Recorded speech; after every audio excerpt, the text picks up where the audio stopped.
አንድ ወንጌል ስበኩ ነው የተባለው አይደለ? ከዛ ወንጌል ሲሰብኩ እነዚህ ወንጌልን የሰሙ አካላት ካመኑ ይጠመቃሉ። ይኸውልህ እዚህ ጋር ቃሉ ራሱ ይመርሃል እኮ ካመኑ ይድናሉ። እዛው ከዛ ይጠመቃሉ አይደለም የሚለው። እዚህ ወንጌል ይሰማሉ፣ ካመነ ወደ ጥምቀት ነው የሚመጣው። ከተጠመቀ ይድናል። አየው። ካላመነስ ወደ ጥምቀት የማይመጣም፣ ስለዛ ፍርድ ውስጥ ነው፣ አይድንም። እንደዚህ ነው። ስለዚህ ይድናል የተባለው ሰው ያመነ ብቻ ሳይሆን ያመነ ይጠመቃል። ስለዚህ ኦኬ አምኖ ካልተጠመቀ አይድንም ማለት ነው እንዴ? እየነገርህ አይደል እንዴ? ለመዳን ማመንና መጠመቅ አለበት እያለህ አይደል እንዴ? ቅድሚያ ግን ማመን አለበት። ግን ያመነ ሰው ደግሞ ድኗል። ትክክል። አሁን ለምሳሌ አንተን እዚህ ጋር ከአንተ ጋር የምንከራከረው እንድታምን ነው እንጂ ሳታምንና ተጠመቅ እያልኩ አይደለም። ታውቃለህ? ገብቶኛል ሀሳቤ። አዎ። ስለዚህ ምንድነው መሰለህ አንድ ሰው ወንጌል ይሰበክና ካላመነ በቃ ፍርድ ውስጥ ነው፣ ወደ ጥምቀት የማታመጣው። ካመነ ግን የተጠመና እቺ ምን በነገር ላይ እና የምትልም ነች፣ ምን ብታረጋት ችግር የለውም። ካመነ ግን ቀጥታ ወደ ጥምቀት ነው የሚመጣው። አምኖ ሲጠመቅ ነው የሚድነው። ቃሉ እኮ ይላል እኮ ናቲ፣ በደንብ አስተውላት እሺ። ስለዚህ ለመዳን ሁለት ክራይቴሪያዎች ተጠቀሱ እዚህ ጋር፣ ማመንና መጠመቅ። ስለዚህ ማን ነው የሚድነው ስትባል ያመነ ብቻ ብለህ አይደለም ትቀበል፣ ያመነ ይጠመቅ በቃ አለ። ለዛ ነው ቅድም አየህ ጥምቀቱ ያድነናል ያለው። ቅድም ገብቶሃል አይደል? ቅድም ቅዱስ ጴጥሮስ ጥምቀቱ ያድነናል ያለው ለዛ ነው፣ ምንድንበት ስለሆነ ነው። ልጨምር ሌላ ይኸውልህ ግን ማለት ነው ልንገርህ፣ የሚጠመቀው ስለ ዳነን እንጂ ሊድን አይደለም የሚጠመቀው። ወዮ እስቲ ይላል፣ እስቲ ስለ ዳነን የሚጠመቀው ይላል። እዚህ ጋር ሐሳብ አለው። ሐሳብ በቃ ያመነ እንደሚድን ይናገራል። በእኔ የሚያምን የዘላለም ሕይወት እንዲኖረው እንጂ እንዳይጠፋ እያለ ብሎ ይናገራል መጽሐፍ ቅዱስ ነገር። ትክክል። ግን እሱ እንዳስረዳሽ ለምሳሌ እኔ የሚያምን አይደለ? ስለዚህ አንዴ ቆይ ናቴ ላስረዳህ። ወዴ በክርስቶስ ማሳታምንም አድርም እኮ በክርስቶስ የሚያምን የዘላለም ሕይወት የሚያገኘው ይናገራል። ግን ተመልከት፣ ለምሳሌ እኔ እንደዚህ ቤት ተናገርኩኝ። ናቲ በደምብ ስማኝ እሺ። በምግብ ብቻ ይኖራል ናቲ? በምግብ ብቻ ይኖራል? እንደዚህ ኖርማል ላይፍ ማለት ነው። በምግብ ብቻ ይኖራል? አይኖርም። እሺ በውሃ ብቻ ይኖራል? ግን ሰው በውሃ ይኖራል ብትባል ማለት በውሃ ብቻ ይኖራል ማለት አይደለም አይደል? ብቻ ስታስገባትና ሳታስገባት ይለያያል አይደል? አሁን ሰው በውሃ ይኖራል ብልህ ምን ማለት ነው? በውሃ ብቻ ይኖራል እያልኩ ነው እንዴ? አይደለም ማለት። አሁን ሰው በውሃ ይኖራል ብልህ ምንድነው መሰለህ? ለመኖር ውሃ ያስፈልጋል እያልኩ ነው አይደለ? ሰው በውሃ ብቻ ይኖራል ካልኩ ግን በቃ ለመኖር ውሃ ብቻና ብቻ ነው እያልኩ ነው። ይሄ ሰው መሞቱ ነው፣ በውሃ ብቻ አይኖርም። ስለዚህ መጽሐፍ ቅዱስ ምን አይነት መጽሐፍ መሰለህ? ልክ ለምሳሌ ሰው በምግብ ይኖራል፣ ሰው በውሃ ይኖራል፣ ሰው በኦክሲጂን ይኖራል፣ እንደዚህ ተብሎ ቢጻፍ ለመኖር የሚያስፈልጉ ነገሮች ብለን ምግብ፣ ውሃ፣ ኦክሲጂን እያልን ነው የምንዘረዝረው። ልክ እንደዛ ሰው በእምነት ይድናል የሚል ስናገኝ እምነት ብቻ አንልም። ሰው ያመነ የተጠመቀ ይድናል ይለናል። ደግሞ ጥምቀትን ደግሞ እዚህ ጋር እንዛለን ለመዳን የሚያስፈልግ ነገር ብለን። ከዛ ደግሞ ልፍ ስትል ደግሞ ስጋዬን የመረደም የዘላለም ሕይወት አለው ይላል። ስጋና ደሙንም ትይዛለህ። ወደ ዘላለም ሕይወት መግባት ብትወር ትእዛዛቴን ጠብቅ ይላል። ትእዛዙን መጠበቅ አለብኝ ትይዛለህ። አየው ፓኬጅ ነው እንጂ አንድ ቦታ ላይ ስለ እምነት ሲናገር ስታገኘው እምነት ብቻ ካልክ ስለማይል ቃሉን ታበላሽዋለህ። አየው አይደለ? ስለዚህ እውነትህን ነው። በክርስቶስ የሚያምን የዘላለም ሕይወት አለው ይላል። አዎ ግን ያ ማለት ግን የዘላለም ሕይወት ሰው የሚኖረው በክርስቶስ ሲያምን ነው። ያ ማለት ባመነበት ቅጽበት ነው ማለት ሳይሆን ሳያምን የዘላለም ሕይወት አይኖርም። ወይም ደግሞ የዘላለም ሕይወት እንዲያገኝ ማመን አለበት እያለን ነው። ማመን ያስፈልገዋል። ሳያምን አይድንም እያለን ነው እንጂ በእምነት ብቻና ብቻ ነው እያለ አይደለም። ስለዚህ የሚጋጭ ነገር የለውም። ብቻ ካረከው ነው የሚጋጨው ነገር እኮ። እና እኔም እኮ ሳያምን እኮ አይድንም እኮ ነው ያልኩት። ታዲያ እንዴ? አይ እምነት ብቻ አስመስለ ቅድም ስለተናገርኩ ነው ናትዬ። ለመዳን እምነት ብቻ። አይ ለመዳን ማመን ነው የሚያስፈልገው። መጠመቅ አያስፈልገውም እያልከኝ ነው? ጥምቀት ለመዳን አይደለም። ያመነ የተጠመቀ ይድናል አላለም? ጥምቀት አሁን ያድነናል አላለም? ናትዬ ያቸው እሺ፣ እነዚህ ጥምቀት ይድናል። አይ እነዚህን ነገሮች ያቸው አሁን አንዴ ቆይ አንዴ ናትዬ እንዲናርክ እስቲ ትንሽ ተከታተለ። ሌላ ሰው ይግባና ደግሞ አሁን ያነሳናቸውን ቃሎች ያቸው። ለምን መሰለ ሌላ ሰው አሁን ከክርስቶስ ቃል ውጭ ማለት ነው ምንም ነገር አልነገርኩም እዚህ ጋር ምንም ማለት ነው። ኢቭን አሁን ቅድም ያነሳው ከቃሉ ውጭ የሆነ ነገር እኮ ምንም እኮ አላወራሁም። ኧረ ተው ሰው ይታዘበናል። አንተ ደግሞ አንተማ ምን አልከኝ መሰለ? ያመነ ድኖ ነው የሚጠመቀው አልከኝ። ለምሳሌ ቅድም አይደለ እና ግን ክርስቶስ ግን ያመነ ተጠምቆ ነው የሚድነው ነው ያለው። ያመነ አይጠመቀ ይድናል ስለሚል ተገለበጠ። አየሁ ያንተ ጋር ጥምቀትን የራሱ የሆነ ሚኒንግ አለው። ያመነ የተጠመቀ ይድናል ብሎ እሺ ማመንና መጠመቅን ከመዳን ጋር አያይዞ ነው የጠቀሰው አይደለም እኮ አብሮ ነው የጠቀሰው። ግን የራሱ የሆነ ሚኒንግ እንዳለው ደግሞ ይናገራል። ክርስቶስ እንደዛ አድርጎ ከነገረህ አንተ ለምንድን ነው ከመዳን ጋር ይገናኝ ጥምቀት ለምን ትላለህ? ይናገራል። የጥምቀቱ ሚኒንግ እኮ ይናገራል። ለምን ሮሜ ላይ መግባት ፈራህ አንተ? ግን ቆይ ወይ ጉድ! አሁን ያመጣውን ሀሳብ ስለሚያከሽፍብህ ነው። ይኸውልህ መርጠህ ግን አትከራከር። ሁሉንም አንብበህ ተከራከር።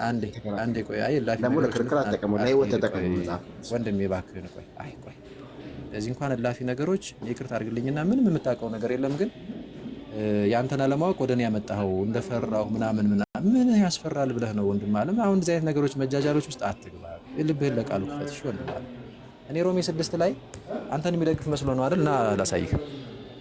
ያው አንዴ ናቲ ብስለትህን ሳየው እዚህ ጋር ያልተግባባን እዚህ ጋር እንደማንግባባ ስለገባኝ ነው።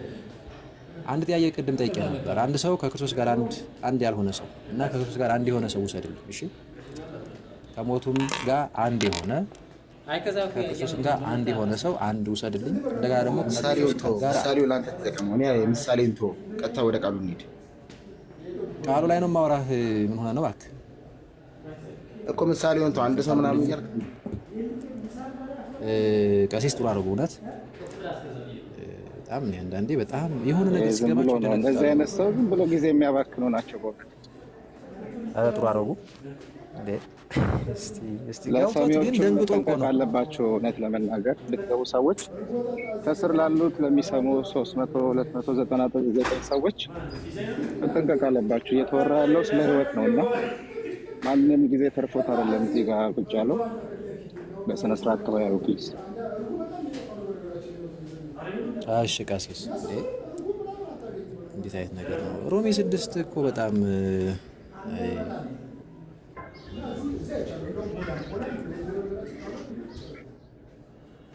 እንዴት አላችሁ?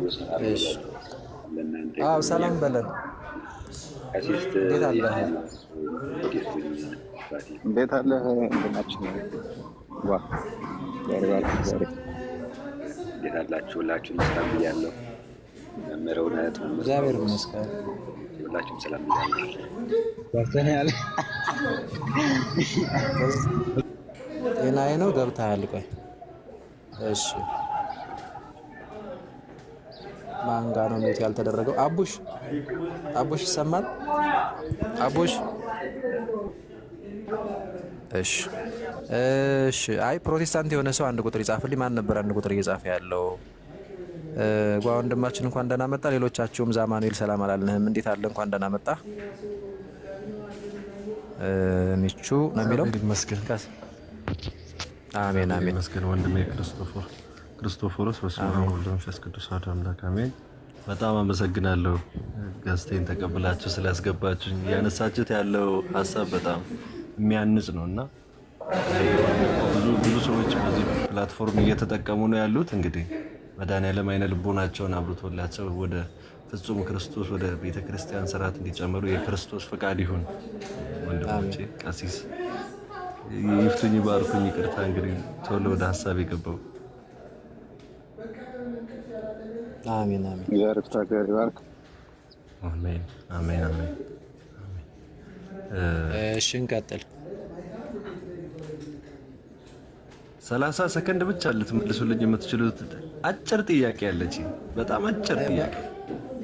በኋላ አይሻልም? ኦኬ አይሻልም? እሺ በቴሌግራም እንጠያየቃለን። አዎ አለሁኝ። ወይ እንደዛ እናደርጋለን ወይ በኋላ። አሁን እነሱ እንትን እንደመጡ ይሄ ፕላትፎርምን ታውቀዋለህና እንደዛ እንዳይሆን ወደኛ ቀጥታ እንዳንገባ እድል እንሰጣቸዋለን ካላችሁ ችግር የለም። እሺ አይ ቴሌግራም ላይ እንወያይበታለን። አመሰግናለሁ። ገብረ እግዚአብሔር ነው እንዴ? እሺ ገብሬ፣ እሺ እንደዛ እናደርጋለን። እሺ ወንድም አቡሽ፣ አቤት፣ እንደምን አለ? እንዴት ዋላችሁ? እግዚአብሔር ይመስገን። ምንድን ነው እምነትህ? እኔ ኦርቶዶክስ ነኝ። ለማዳመጥ ኦርቶዶክስ ነኝ። እሺ ተከታተለን። እሺ ለመማር ያህል ተከታተለን። እሺ ሚቹ ነው የሚለው። ሚቹ ነው የሚለው። ሰላም ላንቺ ይሁን። እንዴት ነሽ? ሰላም ለእናንተ ይሁን። እግዚአብሔር ይመስገን በጣም ደህና ነኝ። ምንድን ነበር እምነትሽ? እኔ እንኳን ኦርቶዶክስ ነኝ፣ ግን አንዳንድ ጊዜ ያው የሆነ ያህል ነገር ለመናገር ያህል ፈልጌ ብዙ ጊዜ እኛ የኦርቶዶክስ ልጆች ስንባል ማለት ለእምነታችን ቆይ እንደው ርዕሰ ጉዳያችን እንዳይገለበጥብን በኋላ ኮሜንትና እንደዚህ አንዳንድ እንትኖችን እንደው እንደዚህ ብናረግ እንደዛ ብንወጣ ምናምን እንደዚህ የሚሉ ነገሮችን በኋላ ብናረጋቸው እንደው መቼ እሺ፣ እዛ እናርግ። ልክ ካደረግነው ልክ በቃ መስመር ነው የሚስትብን። እንደዛ ነው። ቀሲስን ረሳናቸው። እሺ፣ እግዚአብሔር ያክብርልኝ። ታለም ቀሲስ እንኳን ደህና መጡ። ቀሲስ ነግሬው ይባርኩ ዲፍቱ እንዴት አሉ? የሚመች ቦታ ከሆኑ እሺ። የሚገባ ፕሮቴስታንት ካለ አንድ ቁጥር ጽፎልን ይግባና ስርዓት ይዘን እንወያይ። ቆንጆ ነው። ከሁለት ወንድሞች ጋር የሞከርነው ሙከራ ግን ምንድነው የሆነ አንዳንዴ ቅንነት ምናምን ይኖራል። ቅድም ቀሲስ ጥሩ አድርገው እንደነገሩን እኔ ልባችንን ክፍት አድርገን ቃሉ የሚለውን አንዳንዴ ምንድነው እሱን ነገር ትተን ወደ ቃሉ ወደማይለው ነገር ለምን እንሄዳለን? ከዛ ደግሞ ምናልባት አንዳንድ ጉዳዮች ይኖራሉ። እነሱን ነገሮች እናያለን። ማለት ለምሳሌ አሁን ቅድም ወንድማችን የሐዋርያት ሥራ ምዕራፍ 10 እያለ ነበር። እሱ በራሱ አውድ በራሱ ታሪክ የሚታይ ነው። በነገራችን ላይ እውነት ነው። ከመጠመቁ በፊት ጸጋ መንፈስ ቅዱስን ይቀበላል ቆርኔሌዎስ። ግን ለምን እንዴት የሚለውን ነገር እዛው ከአውዱ አንጻር ይታያል። በአዋጅ የተነገረውን በጣም በተደጋጋሚ የተጠቀሰውን ወጥ የሆነውን ነገር ለሁሉም የተነገረውን ነገር ትተን ሄደን ኤክሴፕሽናል ነገሩ ላይ ከአውዱ ውጭ አምተን እዛ ጋር ሄደን ምንጣበቅ ከሆነ ችግር ይፈጠራል። ነገር እንደዚህ አይነት አካሄድ የሚሄድ ሰው ሄዶ መጽሐፍ ቅዱስን ይጥለዋል። ብዙ ፕሮቴስታንቶች መጽሐፍ ቅዱስን የሚጥሉት ወደ ኤቲስትነት ወደማይሆን ነገር ምናምን ውስጥ የሚገቡት ድርቅ ብለው ብቻቸው እንደዚህ የቀሩ አሉ። በምናውቃቸው በውስጥም አንዳንዶቹ የምናገኛቸው እንደው እግዚአብሔር ይርዳቸውና እንደዛ ደረጃ የሚደርሱት አንዳንዴ በእንደዚህ አይነት መንገድ እየሄዱ ነው። ታሪኩን ምንድነው ምናምን አውዱ ምንድነው ከዛስ የሚለውን ነገር ያለ መረዳት ማለት ነው። ይሄ በጣም አደገኛ ነው የሚሆንባቸው እና በወጥነት የተነገረ የጌታ ትምህርት አለ። ደግሞ አንዳንድ ጉዳዮች በጣም ኤክሴፕሽናል ጉዳዮች ደግሞ ይኖራሉ። ለምሳሌ ቆርኔሌዎስ አሕዛብ ነው። ስለዛ እንዳይጠመቅ ተከልክሎ ነበር ከተገረዙት ወገን ባሉት። ስለዚህ ግዴታ ጸጋ መንፈስ ቅዱስ ተቀብሎ ከተጠመቁት ልክ ከተጠመቁ በኋላ ያን ጸጋ የሚቀበሉት የነበረው። ስለዚህ እግዚአብሔር ተቀበሉት የሚል እንደዚህ አይነት ምልክት ካልሰጠ እንዲጠመቅ ከከለከሉት እንዴት ሊሆን ይችላል? ስለዚህ እግዚአብሔር ጸጋ መንፈስ ቅዱስን ቀድሞ እንዲቀበል አደረገው ማለት ነው።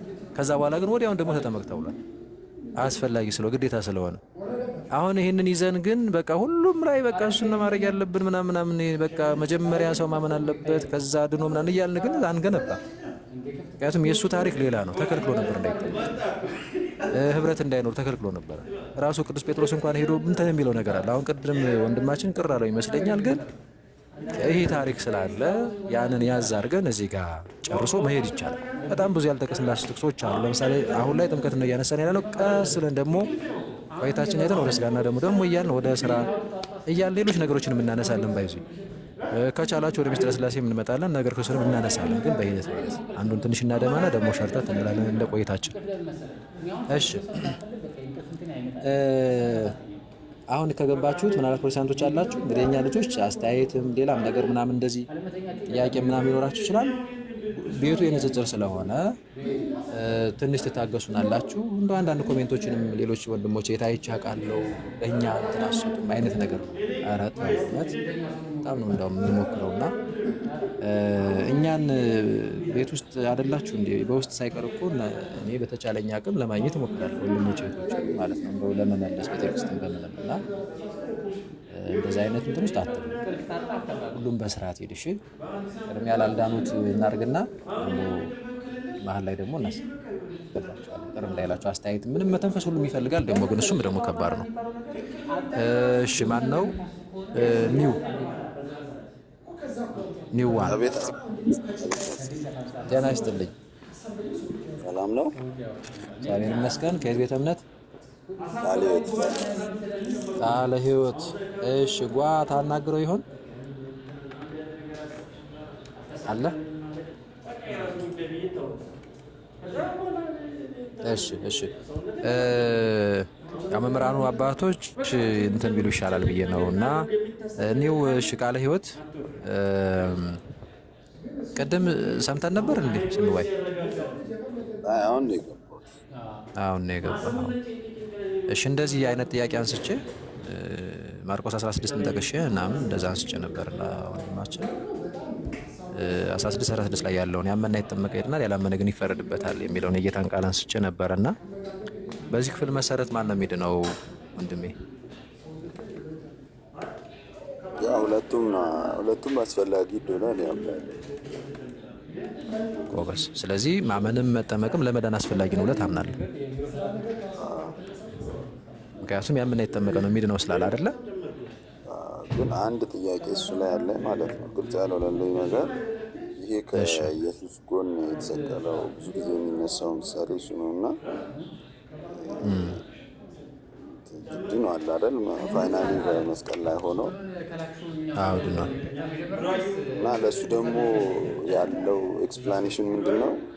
ጥምቀት የጀመረው ከኢየሱስ ስቅለት በኋላ ነው የሚላለ እና ግን ዮሐንስ ወንጌል ላይ ያየሁት ክፍል አለ እና ከእሱ ጋር ዮሐንስ 3 ላይ ያለው ነበር ምናምን የሚል አለ።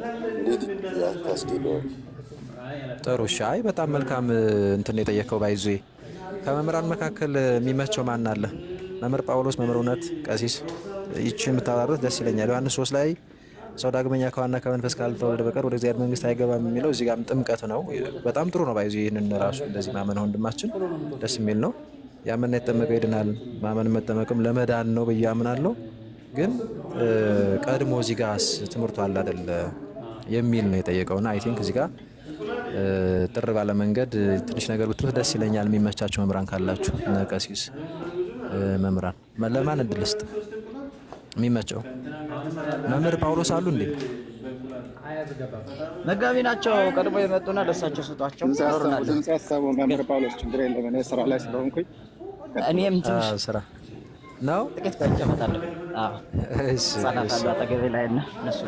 እሺ ቀሲስ ነግሬውም መንገድ ላይ ይመስሉኛል የሆነ እንትን ላይ ምናልባት መምህር እውነት ይመልሱለት። እሱ በቃ እንደዛ ይሻላል አሉ አይደል?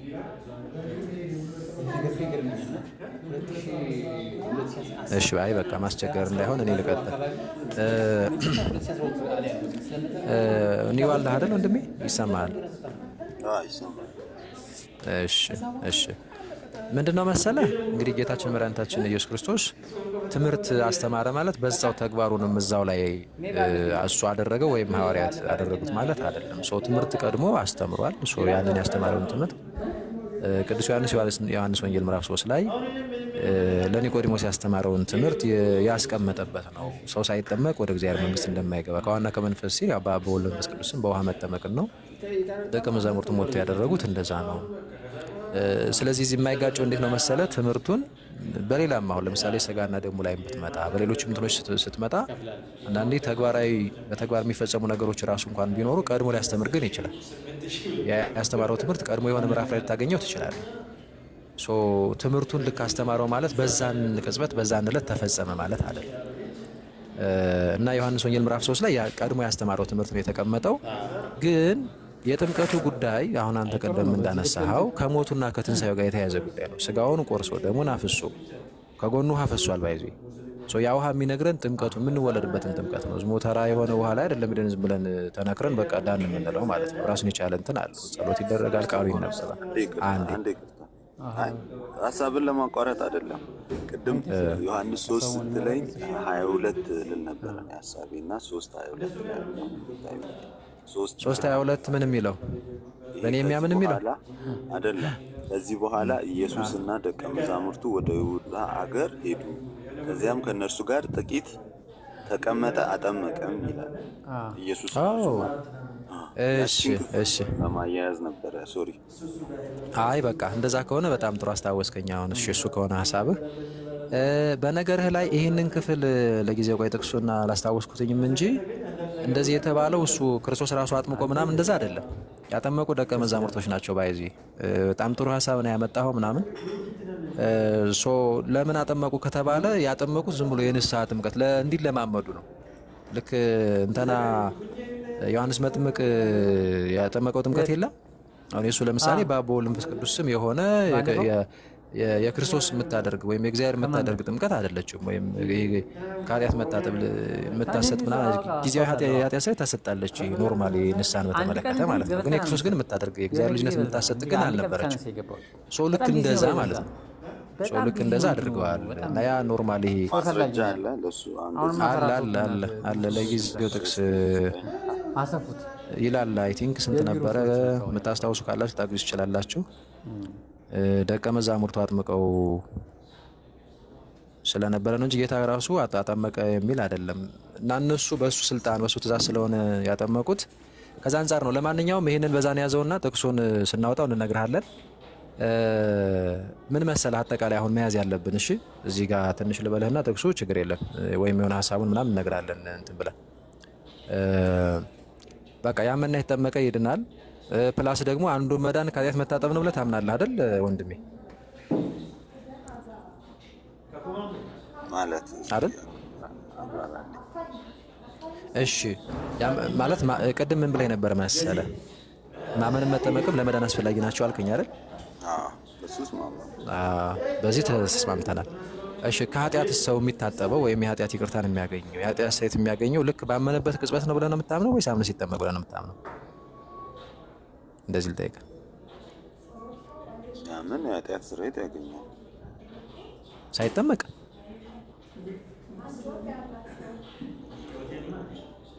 እንግዲህ እሺ እንደዚህ ላድርግልህ። ቆይ ምሳሌ ነው አለኛ ማለት ጥምቀትን ባይኖር እኮ እኔ በነገር ላይ እሱን ማለት ነው እሱን ቀርቶ ዛሬ ላይ ራሱ ባልተመቻቸ ሁኔታ ውስጥ ያለን ሰው ለእምነት ራሱ ኤክሴፕሽን ልነግርህ እችላለሁ። ባይዚ ሶ እንደዚህ ባልተመቻቸ ሁኔታ ውስጥ ያሉ እየተሰቀሉ እየሞቱ ያሉ ሰዎችን ልክ እነሱን እንትን ብለህ እነሱማ ከሆነ እያልክ በእነሱ ላይ ባይዚ ትምህርት አይመሰረትም። ገብቶሃል?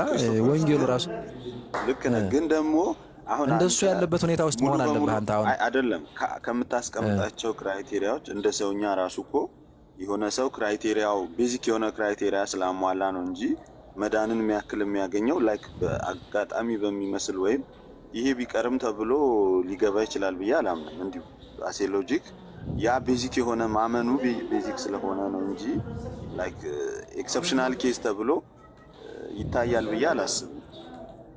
አይ ይኸውልህ አንዴ ወንድሜ ቆይ ደሱ ሳይሆን ምንድነው መሰለህ፣ እንደዛማ ከሆነ እኮ በቃ መጽሐፍ ቅዱስ የሚጋጭ ወይ ዝም ብሎ ልቅ የሆነ ነገር ልታደርገው እንደዛ አይደለም። ይኸውልህ አሁን ለምሳሌ ጥምቀት ከመዳን ጋር ግንኙነት የለውም ብሎ የሚቃወም ፕላስ ደግሞ በተመቻቸ ሁኔታ ውስጥ ሆኖ ይህንን ሳያምን ማለት ነው በተመቻቸ ውስጥ ሁኔታ ሆኖ ትምህርቱንም ጥምቀት እውነትም ለመዳን እንደሆነ አምኖ ሲጠመቅ ነው ራሱ ይሄ ጥምቀት ይዞ ለመዳን እንደሆነ ማያምን ሰው ሊጠመቅ ባይጠመቅ ሊድን አይችልም። ማመን ስለሚቀድም ማለት ነው። አንዱ የሚታመነው የጌታ ትምህርት ስለሆነ እንደዚህ ይህንን ልክ ለመዳን መሰረታዊ ጉዳይ እንደሆነ አምኖ መጠመቅ እያለበት ገብቶሃል አይደለ? ያ ቃል መሰረታዊ እንደሆነ ለምሳሌ አንተ ስትታመም የሆነ የሚታዘዝልህ መድኃኒት አለ። ያን መድኃኒት ካልወሰድክ እንደምትሞት ታውቀዋለህ። ባለመውሰድ ምክንያት ሞት ይመጣብሃል። አሁን ወደ ዘላለማዊ ሕይወትም ስታመጣው እንደዚህ አይነት ነገር ነው ያለው። ጥምቀት ለመዳን መሰረታዊ ጉዳይ እንደሆነ እያወቅ አምነሃል ታውቃለህም። አለመጠመቅ ዮሐንስ ወንጌል ምዕራፍ 4 እዛው ነው ያለው። በነገራችን ላይ እንትኑ እየጻፋችሁ ነው። ቆይ በኋላ እንጠቅሰዋለን። ይህንን እንትን እያልክ ምንድነው አለማመን። አየው ጥምቀት ለመዳን መሰረታዊ ጉዳይ መሆኑን አለማመን መካድ ማለት ነው። እና አምነህ ደግሞ አለመቻል ይለያያል። ባይዙ እግዚአብሔር ፍትሐዊ አምላክ ነው። በነገርህ ላይ ለምሳሌ አንዳንድ ሰው አሁን ምን ይላል? እንደው እንደዚህ ሰማዕት ብሆን እንደው እንደዚህ ልጠመቅ ሲሄድ እንደው መኪና ገጭቶ ብሞት ምናምን እንደዚህ ባሉ ኤክሴፕሽናል ነገሮች ትምህርት አይገነባም። በነገራችን ላይ እንደዚህ አይነት ነገሮች ከኛ አቅም በላይ በሆኑ ነገሮች እግዚአብሔርም ሊጠይቀን አይችልም። በነገራችን ላይ ያውቃል እኮ የልባችንን እኛ ምንድን ያሰብነው ያጎደልነው ነገር ከሌለ ሆን ብለን ወይም የካርነው ነገር ከሌለ ሊጠይቀን አይችልም። አሁን ያ በቀኝ የሰቀለው ወንበሬ እሱን አድርገህ ለመውሰድ ልክ እሱን ሪፈረንስ አድርገህ ጠቅሰህ ለመውሰድ አንተ እንደሱ መሰቀል አለብህ። ባይዙ ገብቷል? እሱ ተሰቀለ። ፕላስ ደግሞ ይሄ ጥምቀት የተሰጠበት አይደለም። ሂዱ አጥምቁ ብሎ ደቀ መዛሙርት የላከው እኮ መቼ እንደሆነ አንተም እኮ ቅድም ጠቅሰዋል ብዬ እኮ ነው የዘለልኩት። ባይዙ ማርቆስ 16 የቅድሙና ማቴዎስ 28 ላይ ነው የሚልካቸው። የቅድሙስ አልከኛ የቅድሙ ለመለማመር ነው። ራሱ ክርስቶስ ማጥምቁ አይደለም።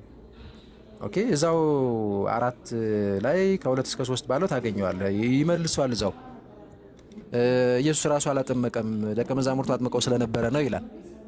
ለምንድን ነው ስትል ግን ይህንን ቤተክርስቲያን አባቶችም ትውፊት ስትመለከተው አይ ቅድም ባልኩ መንገድ ማለት ነው እንዲለማመዱ ቀድሞ ልክ የዮሐንስ ደቀ መዛሙርት ያጠምቁ እንደነበረው እንደዛ እንዲያደርጉ ነው ያደረጋቸው እንጂ ኖርማሊ ሂዱ አጥምቁ ብሎ የላካቸውን በአዋጅ ደረጃ አድኑ ብሎ የላካቸውን የምታድነዋን ጥምቀት የኔ ያደርጓቸው ደቀ መዛሙርት አድርጓቸው ብሎ የሚልካቸው ማቴዎስ 28 ላይ እና ማርቆስ 16 ላይ ነው። ግልጽ ነው እዛ ጋር ገብቷል። ስለዚህ ማምታታት አያስፈልግም ማለት ነው። አንዳንዴ መለስ ስትልና ግራ ስትጋባ ወደ መጽሐፍ ቅዱስ እንደምንሄደው መጽሐፍ ቅዱስን ወደ ተቀበሉት የሐዋርያት ተማሪዎችም ትሄዳለህ። ሁለተኛው፣ ሶስተኛው፣ አራተኛው ክፍለ ዘመን እያልክ ወደዛም ትሄዳለህ። በራስህ ተንጠልጥላት ፈታው ምን ልፈልግ ነው።